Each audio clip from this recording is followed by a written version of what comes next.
A group from the Ewutu-Senya East constituency called ASIC for Ken, who are supporting Honorable Ken Ohene Agyapong's bid for the upcoming flag bearership elections, have raised red flags over the venue of the elections and some alleged anomalies in the album to be used for the elections.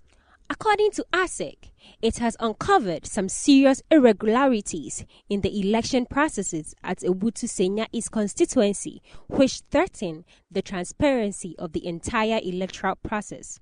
In an emergency press conference on Thursday, the PRO for ASIC, Bernard Dankwa, accused the leaders at Kaswa of failing to provide the ballot statistics required for the party delegation to track their names in the photo album.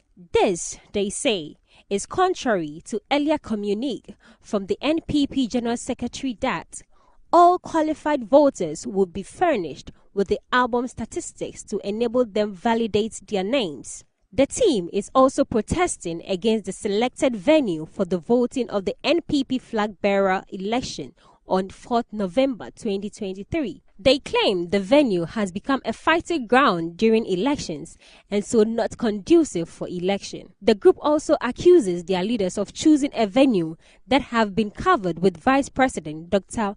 Bawumia's billboards. No, any Baumia, I have been work as a position. Yes. Not the Baumia pictures are territory.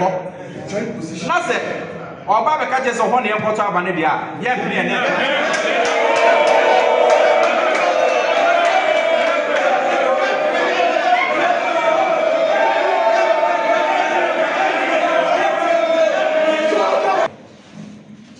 sir. Puli Park, no, your town hall. Nazi, you have a ban. Nazi, a far would one paper, no, the drum one, the assembly bar. Park for a while, dear. Who come will be a moody apple. Presidential aspirants will need to win the support of over 200,000 delegates from across the country in order to become the NPP's flag bearer. The winner of the primaries would then face off against opposition National Democratic Congress Dramani Mahama in the December 2024 election.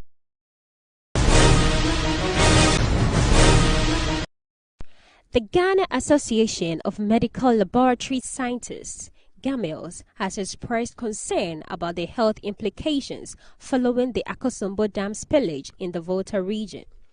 In a statement on Thursday, October 19th, GAMILS said the spillage has resulted in the contamination of water sources, posing a serious threat to the health and well-being of communities residing along the Volta River.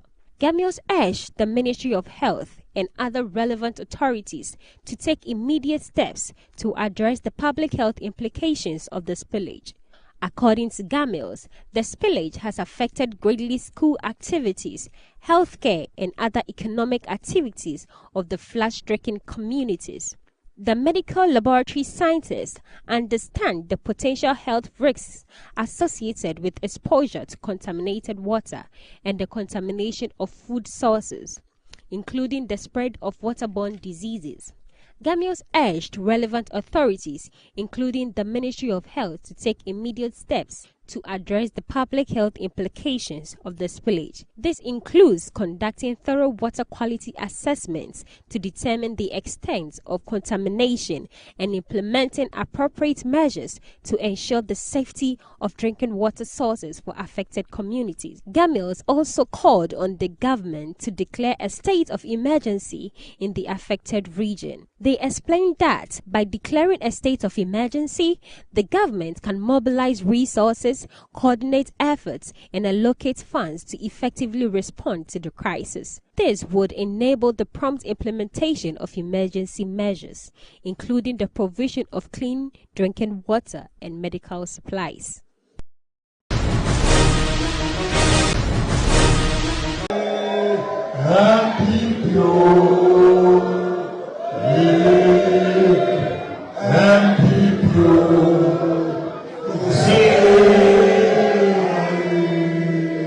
Honorable Ken Ohene Agyapong A presidential contender for the New Patriotic Party, NPP, has continued his careless listening tour of the Upper East region with stops in the Wilsa South, Chiana Paga, and Navrongo Central constituencies, where delegates and supporters of the constituencies welcome him with aplomb. The Asin Central MP used his interactions with the delegates in the constituencies to emphasize his commitment to the grassroots of the party, which according to him is the critical mass of the NPP. The six-term legislator this week resumed his nationwide tour to interact with the party's delegates and garner their support and votes in the upcoming November 4th presidential primaries of the New Patriotic Party. At Chiana Paga, Honorable Ken Agyapong proved his reliability and philanthropy when he showcased the plight of an ardent supporter of the NPP who was challenged by some financial obstacles. He subsequently offered her the required amount to proceed with her ambitions. What I've been saying, that we are in this party. You will serve the party, you serve the party, you serve the party. And when you need help, you will not get anybody to help you. Yes. When I say it, they say, hey, Agyapong is destroying the party. But it is the truth. It is the truth. Because that Badulu electoral area, woman organizer, Badulu electoral area, the lady standing there, her donor is a nursing training school. The school fees is 4,500. She has paid 3,000, left with 1,500. And because of 1,500, this came, a woman organizer is at home.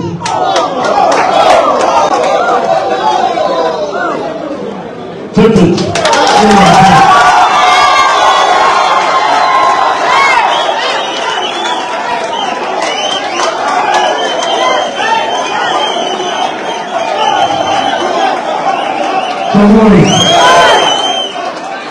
The Asin Central MP posited that he is a loyal and humble aspirant who has the heart of the electorate at heart and urged them to vote for him for the development of their communities. Polling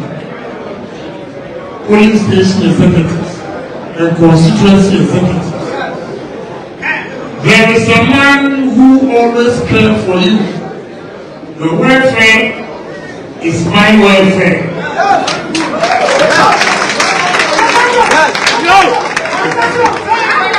So anybody who will come to you and say vote for Mr. A or B, that person to vote for somebody. Ask them how much money they have received for them to tell you to go and vote for somebody. Please vote for the one who can create job opportunity for this young men to get jobs. Whatever money they give you on November 4th, it can only last 1 month. But I will create job opportunities. Look, I will go and tell you. He said he will develop and improve the tourist attractions in the area, which is noted for human-friendly crocodiles, for the benefit of the communities and beyond. For America, Maryland, and also Kencity tourism. The first time I saw a human being sitting on crocodile was in Maryland. I'm right, President before a showcase or selling Ghana, our tourist sites. And then moved up to one. There is a place I was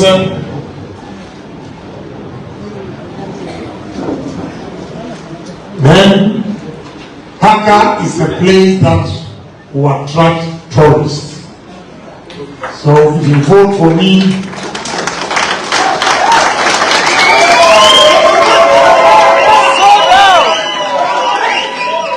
I'm going to develop the storage site here.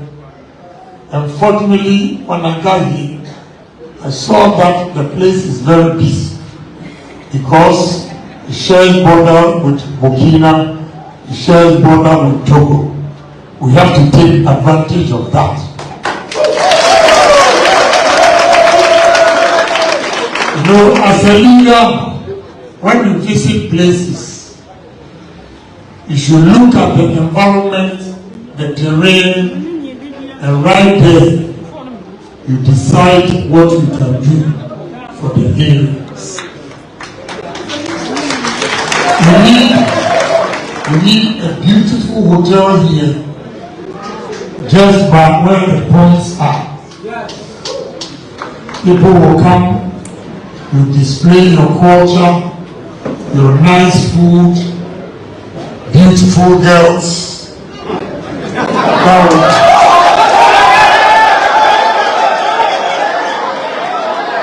Yes, you see, it's part of business. That is how you promote tourism. You get the beautiful girls dancing your cultural dance. Then the men will be drinking, eating. You get the girls and the boys working. That is all. After that, if you are Muslim, Friday you can go and pray. After that, if you are Christian, either Saturday or Sunday, you go and pray or worship. So we need to develop this area. He reiterated his vision to transform the northern sector of Ghana into a breadbasket of Africa when given the nod as the President of Ghana, laid his plans for its value addition and industrialization in the area, and appealed to the delegates to vote for him in the upcoming primaries of the NPP. Coming from Tamale, left and right, in Agyapong lands we have, if I were God and I have the power, I'll put all the local politicians on the table and lash them.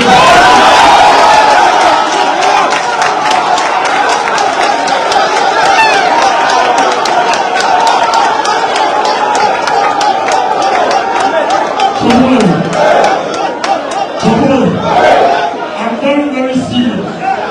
I don't see why God has given us this arable lands. And our 12-year-old girls, 13-year-old girl goes to Kumasi or Accra to do firewood. How? We have our 17-year-old boys going to be house boys in Accra or Kumasi. With all these lands that we have here, Jesus Christ. Give me opportunity and you see the number of industries I'll create.